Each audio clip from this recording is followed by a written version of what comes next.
이 자리에는 교회를 오랫동안 다니신 분들이 계십니다. 또 소위 모태 신앙이라고 하는 분들이 있습니다. 그런데 이러한 분들 가운데는 작은 문제 하나라도 생기면 불안해서 견디질 못합니다.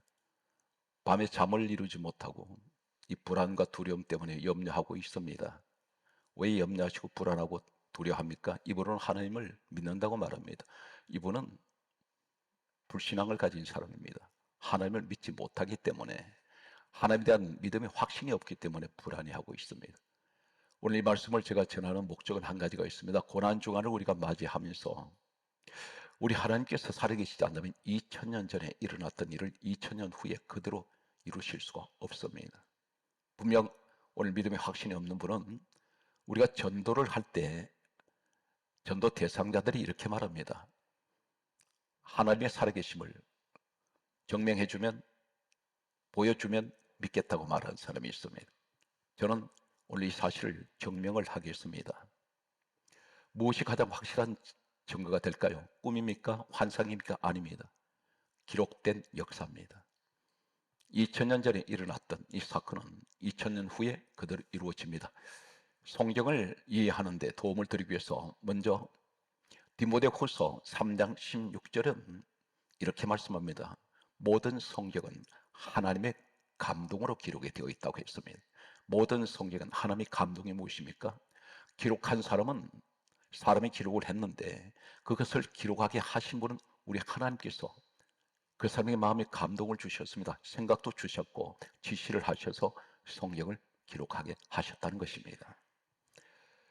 요한복음 5장 39절은 예수님께서 이 땅에 오셨습니다. 오셨을 때에 구약 성경 밖에는 기록이 되지 않았습니다. 신약 성경은 27권은 예수님 오시고 난 이후에 제자들에 의해서 마태, 마가, 누가, 요한 계속해서 사도행전을 이어지는 이 성경이 기록되게 됩니다. 예수님께서 오셔서 이렇게 말씀하셨습니다. 요한복음 5장 39절에 말씀하시기를 이 성경은 내게 대하여 정언하는 것이다. 예수님에 관한 말씀이라는 것입니다. 또 이렇게 말씀하고 있습니다. 요한복음 5장 46절에는 모세는 내게 대하여 기록하였음이니라. 이 말씀은 모세가 기록한 이 글은 창세기, 출애굽기, 레위기, 민수기, 신명기 5권의 책을 가리켜 모세 율법, 모세 오경이라고 그렇게 신학적인 용어로는 그렇게 부르고 있습니다. 몇 가지 더 참고를 말씀드립니다. 성경을 읽을 때 당신은 예수가 보이십니까? 예수가 보이지 않는다면 당신은 세상 소설책 읽는 것과 다름이 없습니다. 누가복음 24장 27절에 모세와 모든 선지자와 모든 성경에 쓴 바 자기에 관한 것을 자세히 설명하시니 모세 글, 모든 선지자의 글, 그리고 모든 성경에 쓴 것은 예수 그리스도에 관하여 기록되었다는 것입니다. 주님이 친히 말씀하셨습니다.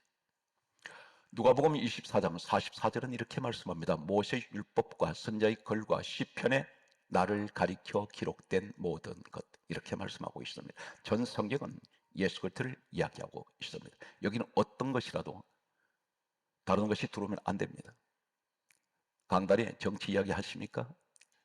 세상 철학 이야기 하십니까? 당신 지식을 자랑합니까? 아무 소용이 없습니다.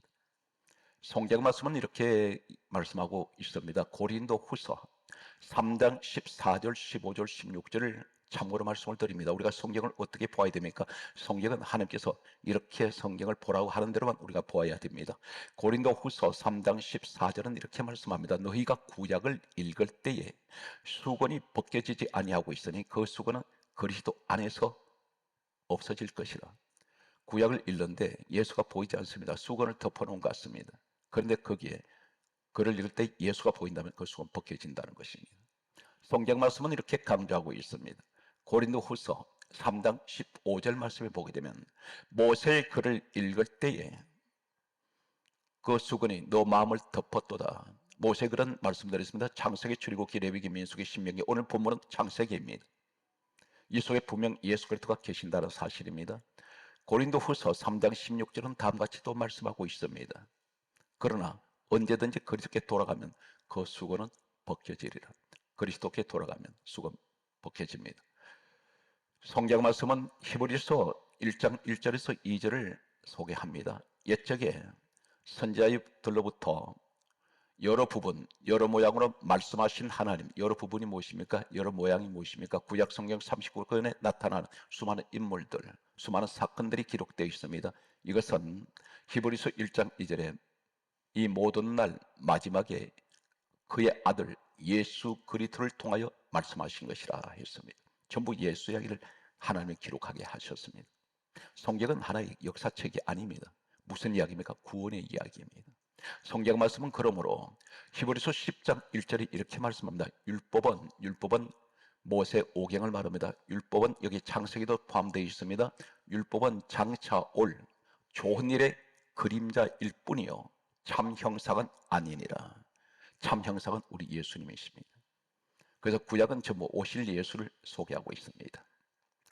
오늘 이 시간에는 여러분 모리아산에 아브라함 아들 이삭을 번제로 바쳐지는 사건을 설교를 통해서 여러분 그동안에 신앙생활을 하시면서 들으시고 또 그 말씀을 읽으셨는지 모릅니다.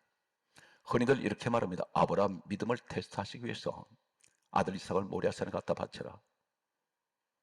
그 말씀을 아브라함 편에 보면 그렇습니다. 그러나 포괄적으로 하나님 편에서 보면 이야기는 예수의 십자가 사건입니다. 오늘 이 사건은 언제 일어났습니까?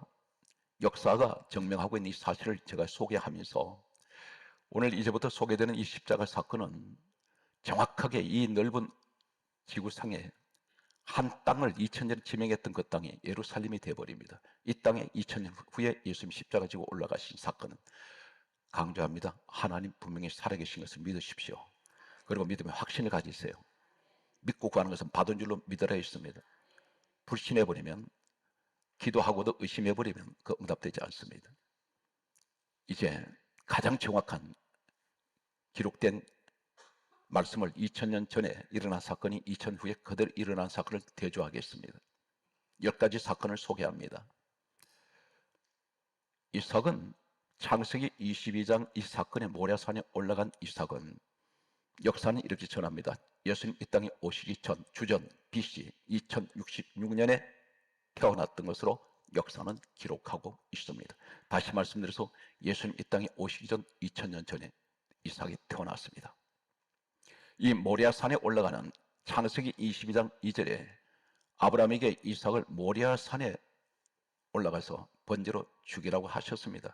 이삭은 모리아산 죽으러 올라갔습니다. 여기 아버지가 같이 함께 동행하고 있습니다. 2066년에 이삭이 태어나고 약 1000년이 지납니다. 1000년이 지났을 때에 솔로몬 시대가 오게 됩니다. BC 967년 주전 예수님 땅에 오시기 전 약 1000년 전에 어떤 일이 일어납니까? 역대하 3장 1절에 이삭이 올라간 이 모리아산이 예루살렘이 되게 됩니다. 이삭이 올라갈 때는 모리아산으로 했으나 예루살렘이라는 지명을 사용하지 않았습니다. 그런데 솔로몬이 하나님의 성전을 건축하게 됩니다. 그 자리가 어디냐면 역대하 3장 1절에 예루살렘 모리아산입니다. 예루살렘으로 이 모리아산은 지명이 바꿔지게 됩니다. 그리고 다시 1000년이 흘러갑니다. 이삭이 태어난 이후에 약 2000년이 지났을 때 바로 예수님이 이 산에 예루살렘에 십자가를 지고 올라가셨습니다. 바로 2000년 전에 모리아산에 올라간 그 이삭, 이것이 예루살렘이 되었는데 이 산에 예수님이 십자가 지고 올라가십니다. 두 번째, 이삭은 신약 성경에 와서 갈라디아 4장 28절에 이삭을 가리켜 약속의 자녀라고 했습니다. 약속으로 이삭을 왔습니다. 우리 예수님은 누구십니까? 사도행전 13장 23절에 하나님의 약속으로 오셨습니다. 정확하게 이루어집니다. 2000년에 있었던 일이 2000년 후에 그대로 하나도 틀리지 않게 이루어집니다. 계속되는 말씀을 소개합니다. 세 번째, 갈라디아 4장 29절에 이삭은 성령을 따라 난 자라고 기록하고 있습니다. 우리 예수님은 마태복음 1장 20절에 성령으로 잉태하셨습니다. 성령으로 오셨습니다. 정확하게 참 형상이 아닌 이삭을 통하여 참 형상 되시는 우리 예수님이 2000년에 이 산에 오시게 됩니다. 네 번째, 성경 말씀을 보게 되면 모리아산에 올라가는 이삭을 가리켜 창세기 22장 2절에는 이 이삭을 가리켜 사랑하는 독자 이삭이라고 말씀합니다. 사랑하는 독자 이삭, 아브라함의 아들 이삭을 가리켜 그렇게 기록하고 있습니다. 우리 예수님 누구십니까? 성경 말씀을 보게 되면 마태복음 3장 17절에 사랑하는 독자 이삭이라는 이삭을 가리켜 사랑하는 아버지가 사랑하는 아들입니다. 우리 예수님 누구십니까? 마태복음 3장 17절 말씀에 보게 되면 하나님께서 이렇게 말씀합니다. 이는 내 사랑하는 아들이요. 우리 예수님이 그렇게 말씀하셨습니다. 이 사람을 가리켜 독자라고 있습니다. 이삭을 가리켜 요한복음 3장 16절에는 우리 예수님을 가리켜 독생자라고 말씀합니다. 같은 말씀을 쓰고 있습니다. 이삭이라는 말은 웃음이라는 뜻입니다. 이 이삭 아들은 아버지께 항상 웃음을 드리는 그런 아들이었습니다. 우리 예수님은 누구십니까? 성경 말씀은 이렇게 기록하고 있습니다. 마태복음 3장 17절에 말씀하시기를 이는 내 사랑하는 아들이요 내 기뻐하는 자라. 예수님 말씀하셨습니다. 요한복음 8장 29절에 나는 항상 그가 기뻐하시는 일을 행함으로 나를 혼자 두지 아니하신다. 하나님 아버지를 가리켜 말씀하고 있습니다. 항상 하나님께 아버지께 기쁨을 드리는 사람, 웃음을 드렸던 그분이 바로 우리 예수님입니다. 이삭과 대조하고 있습니다. 정확하게 이루어집니다. 다섯 번째, 이삭은 성경 말씀에 하나님께서 어떤 예배를 드리려 합니까? 창세기 22장 2절에 번제로 드리라 했습니다. 이 번제 제사가 완전한 제사입니다. 모든 제물 가운데 완전한 제물이 번제 제물인데 이 번제는 불로 태워서 드리는데 털 하나도 다 태웁니다. 온전한 제사가 바로 번제 제물인데 우리 예수님은 이 땅에 오셔서 완전하시고 온전한 제물이 되셨습니다. 우리 예수님께서 죽으시고 난 후에 죄 때문에 죽으시고 난 후에 다시는 이 땅에 어떤 누구도 죄 때문에 죽어가는 희생 제물이 없습니다. 우리 예수님께서 완전한 제물이 되셔서 모든 속죄 제물이 되셔서 완전하게 모든 인류의 죄를 대속하시게 됩니다. 여섯 번째 놀라운 사실을 소개합니다. 성경 말씀을 보게 되면 오늘 창세기 22장 3절에 아브라함과 이삭이 모랴산에 올라갈 때 죽으러 올라가는 그 자리에 두 종이 있었습니다. 성경은 두 종이 있습니다. 그런데 예수님이 2000년 후에 이 땅에서 오셨을 때에 성경 말씀은 요한복음 20장 12절을 보면 예수님 죽으시는 현장에 두 천사가 있습니다. 이 천사들은 히브리서 1장 14절에 모든 천사들은 하나님의 섬기는 영들입니다. 종들입니다. 하나님의 종들입니다. 정확하게 성경은 2000년 전에 창세기 22장 일어났던 이 이삭 모리아 사건은 2000년 후에 그대로 하나도 다르지 않게 하나님께서는 그대로 실체를 이루시는 것을 보게 됩니다. 성경 말씀은 일곱 번째 계속 소개합니다. 창세기 22장 3절에 보면 이삭이 죽으러 가는 자리에 나귀가 함께 가고 있습니다. 나귀가 함께 가는 이 현장은 2000년 후에 마태복음 21장 10절에 보면 예수님이 마지막 십자가를 지시기 위해서 예루살렘 들어갈 때 나귀를 타고 들어가셨습니다. 정확하게 일곱 가지 사실은 하나도 틀리지 않게 그대로 이루어집니다. 2000년 거리가 있습니다. 우리 하나님은 철저하게 예수님 십자가 사건을 준비하셨습니다. 성경 말씀은 여덟 번째, 성경 말씀 보면 이렇게 기록하고 있습니다. 창세기 22장 4절 말씀에 보면 모랴산에 올라가는 이삭은 3일길을 걸어갑니다. 이 3일길이라는 말이 무슨 말입니까? 집에서 출발할 때 이미 이 사람 죽었습니다. 목적이 뭡니까? 죽기 위해서 가고 있습니다. 이 3일은 어떤 것을 말씀하고 있습니까? 성경 말씀은 이렇게 기록하고 있습니다. 누가복음 18장 33절에 보게 되면 예수님이 내 3일 만에 나는 살아나리라. 이 3일은 예수님 죽으시는 날을 의미하고 있습니다. 하나도 다르지 않습니다. 성경은 정확하게 아홉 번째입니다. 아홉 번째 말씀을 보게 되면 창세기 22장 6절에 보면 이삭이 자신이 죽을 번제 나무를 이삭이 지고 올라갑니다. 종들에게 지우지 않고 본인이 자기가 죽을 그 나무를 지고 올라갑니다. 이 사건이 예수님하고 정확할까요? 성경 말씀은 요한복음 19장 17절에 예수님이 친히 당신이 못 박힐 십자가 나무를 지고 올라가셨습니다. 여기서 어떤 누구도 반론을 제기할 수 없습니다. 정확하게 이삭의 사건은 예수 그리스도 십자가 사건을 2000년 후에 일어날 이 사건을 하나님께서 미리 히브리서 10장 1절에 율법은, 오늘 창세기는 율법입니다. 율법은 장차 올 좋은 일의 그림자일 뿐이요 참 형상은 아니니라. 이 말씀이 그대로 이루어지게 됩니다. 이삭의 모습을 통해서 모리아산, 그곳이 예루살렘이 되었고 거기서 예수님이 2000년 후에 십자가를 지고 모리아산에 올라가셨습니다. 열 번째, 대단히 난해한 한 장면이 나옵니다. 하나님께서 수풀에 걸린 순양을 잡아다가 죽이게 됩니다. 흔히들 이렇게 말합니다. 양 그러면 무조건 예수님이라고 이야기해버립니다. 대단한 오해입니다. 성경에 기록된 대로 믿으시기 바랍니다.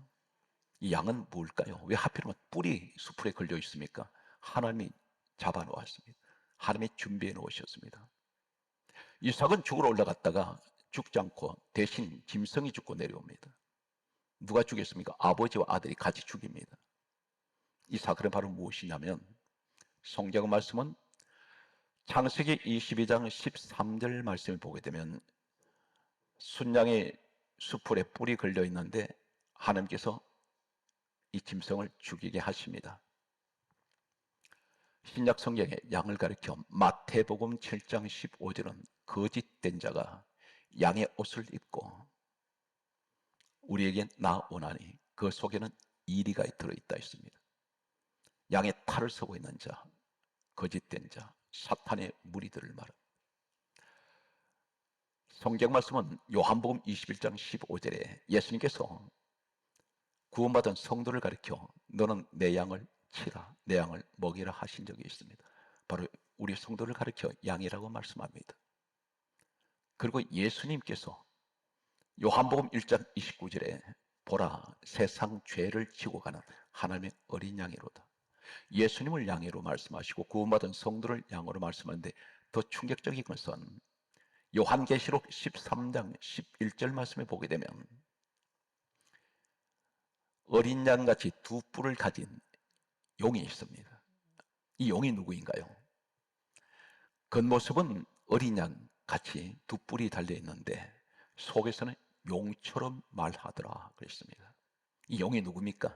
계시록 12장 9절에 용, 뱀, 마귀라고 하고 사단이라고 하는 온천을 쬐는 자, 사탄 마귀가 어린 양의 모습으로 나타납니다.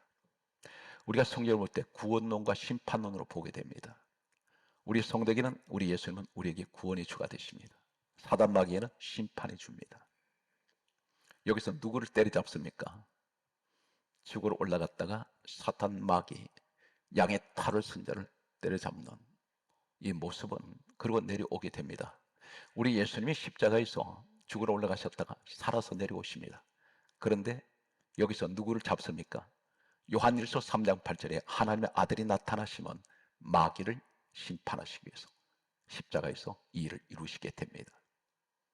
다시 말씀드려서 용, 뱀이라고 하는 마귀 사단, 모세가 장대에 노뱀을 달아놓은 적이 있습니다. 그 뱀 바라보면 다 살아난다 있습니다.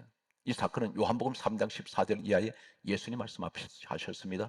모세가 장대에 뱀을 든 것 같이 인자도 들려야 하리니 이는 그를 믿는 자마다 다 살아나리라. 뱀이 나무에 달렸습니다. 이 뱀을 마귀 사단으로 의미한다면 거기에 뱀머리 못 박아버려 있습니다. 창세기 3장 15절에 에덴 동산에서 하나님 최초로 뱀에게 하신 말씀이 있습니다. 여자의 후손이 너 머리를 상하게 할 것이라, 너 머리를 깨버릴 것이다.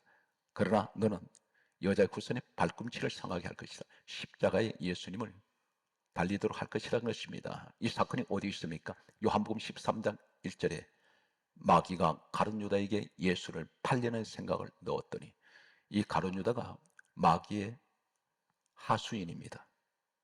주범이 아닙니다. 주범은 뒤에 숨어 있습니다. 원수 마귀입니다. 결국은 예수는 십자가에 달리도록 했는데 대신 마귀가 깨져버립니다. 그래서 예수님이 요한복음 19장 30절에 내가 다 이루었다. 두 가지를 다 이루셨다는 것입니다.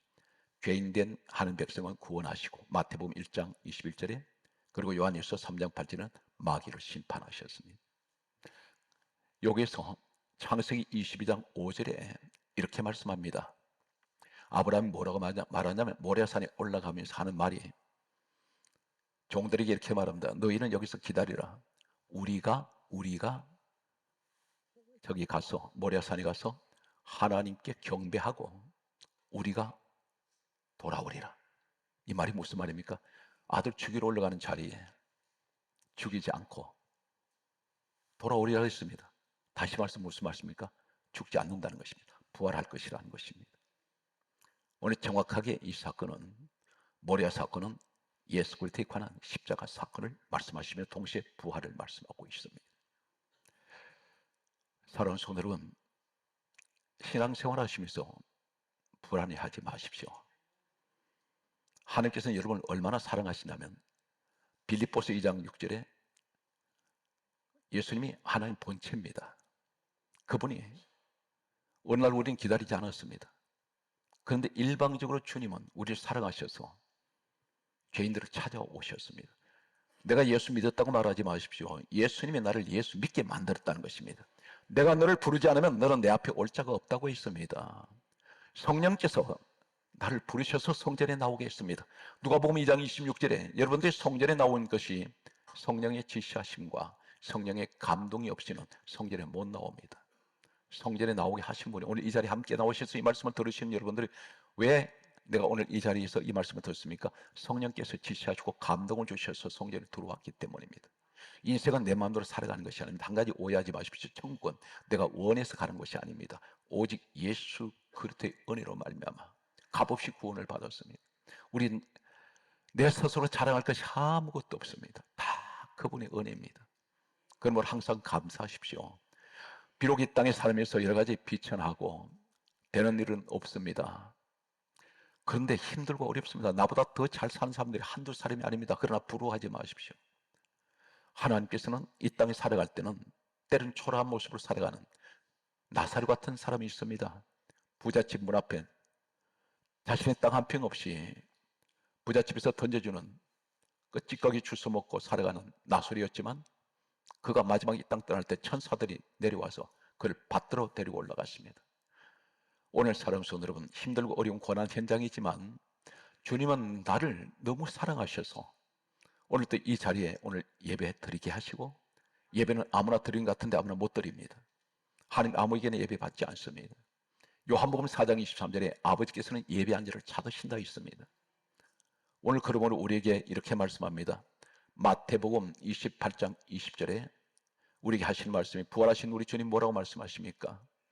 내가 너희와 세상 끝까지 너희와 항상 함께 있으리라. 우리에게 말씀합니다. 아무것도 염려하지 말아라. 항상 나는 너 곁에 있다. 이 사실 믿습니까? 그러므로 오늘 항상 말씀을 들으실 때 신앙생활은 어디에 가장 중요한, 내 신앙의 가장 중요한 그 현주소가 어디입니까? 바울이 신약성경 27권 가운데 13권에서 14권을 기록한 사람입니다. 이 사람은 살아서 셋째 하늘까지 올라갔다 내려온 사람입니다. 그가 셋째 하늘까지 올라갔다 내려와서 말 잘하기로 유명한 이 웅변가이며 교수인, 학자인 이 바울이 이렇게 14년 동안 말을 못하다가 14년 만에 그가 입을 뗀 것은, 내가 아는 어떤 사람이 있는데 14년 전에 셋째 하늘까지 올라갔다 내려왔습니다. 그러면서 자신을 가리켜 내가 그 사람이라고 고백하고 있던 이 사람, 손수건 앞치마만 가져다가 사람들이 천쪽을 갖다 얹어도 귀신이 나가버리고, 그리고 모든 병이 치료됐던 놀라운 독사가 물어도 죽지 않던 이 바울이, 그의 설교가 어떤 설교입니까? 명심하시고, 우리는 설교하는 자나 듣는 모두가 이 한 가지 사실, 바울 같은 예수님 이 땅에 오신 2000년 역사 속에 이러한 사람은 없습니다. 그는 최고의 학자이며 최고의 성경 설교가입니다. 그리고 최고의 선교사입니다. 그리고 최고의 목회자입니다. 부흥사입니다. 은사자입니다. 이 사람이 고린도전서 2장 2절에 내가 예수 그리스도와 그가 십자가에 못 박힌 것 외에는 아무것도 알지 아니하기로 작정하였노라. 이 말이 무슨 말입니까? 바울의 설교에는 오직 예수와 예수 십자가밖에 없습니다. 자기는 이것을 작정했다 있습니다. 갈라디아 6장 14절에 내게는 우리 주 예수 그리스도 십자가 외에는 결코 자랑할 것이 없습니다. 사랑하는 성도님, 교회는 예수 자랑해야 됩니다. 세상을 자랑하면 다 그것은 아무 헛되고 헛된 것이 세상 것입니다.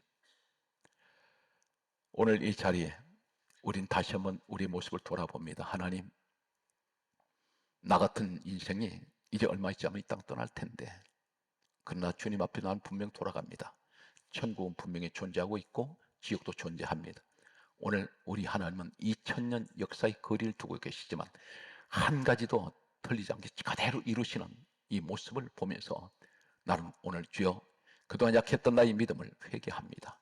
내게 믿음의 확신을 주셔서 반드시 하나님 내가 기도하는 것도 분명 우리 하나님은 무엇이든지 믿고 구하는 것은 받은 줄로 믿으라 했으니 나는 이 말씀을 내가 기도하는 것 다 믿습니다. 그러므로 기도하실 때 이 한 주간 항상 머리에 늘 각인되어 있을 것은 야고보서 1장 6절을 꼭 기억하십시오. 오직 믿음으로 구하고 조금도 의심하지 말라. 구했으면 그들 믿고 계십시오. 반드시 일은 그 다음부터 하나님이 하십니다.